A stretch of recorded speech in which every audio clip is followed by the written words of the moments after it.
बिस्मिल्लाहिर्रहमानिर्रहीम। अल्हम्दुलिल्लाह। आज हम इमाम हसन मुज्तबा अलैहिस्सलाम की सीरत पर मुश्तमिल हमारी 14 इकसात की खसूसी सीरीज़ की आखिरी किस्त में मौजूद हैं। इस पूरे सफ़र में हमने इमाम हसन अलैहिस्सलाम की विलादत, तरबियत, रसूलुल्लाह की मोहब्बत, फ़ज़ाइल, इबादत, सखावत, हिल्म, खिलाफत, सुलह, शहादत और आपके सुनहरी अक़वाल को जाना।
उस पर अमल करने की भी कोशिश करेंगे।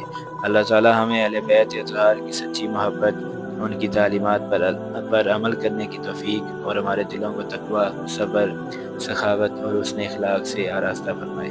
आमीन या रब्बल आलमीन।